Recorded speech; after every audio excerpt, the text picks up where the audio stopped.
3 reasons why a decrease in price level will lead to an increase in aggregate demand. A decrease in the price level leads to an increase in the quantity of aggregate demand, leading to a movement along the aggregate demand curve through 3 main effects: the wealth effect, the interest rate effect, and the net export effect.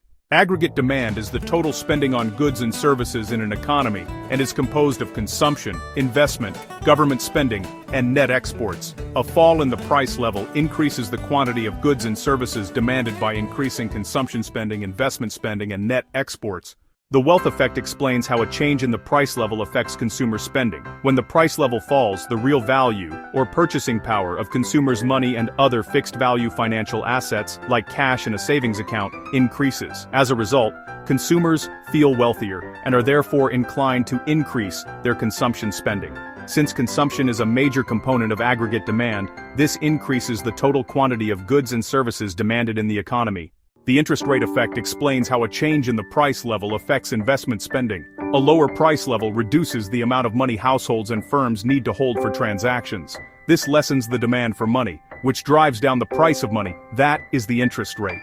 Lower interest rates reduce the cost of borrowing for both businesses, for new equipment, factories, and households, for homes, cars.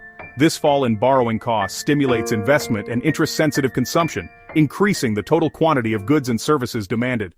The net export effect, or foreign purchases effect, explains how a change in the price level affects a country's net exports. When the domestic price level falls, assuming foreign price levels remain the same, domestic goods become relatively cheaper than foreign goods. In terms of exports, foreign buyers find domestic goods more appealing, so exports increase. In terms of imports, domestic buyers switch from relatively more expensive foreign goods to now cheaper domestic goods, so imports decrease.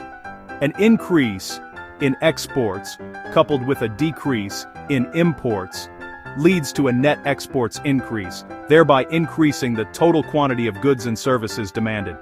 These sums up the 3 reasons that changes the aggregate demand output in the economy.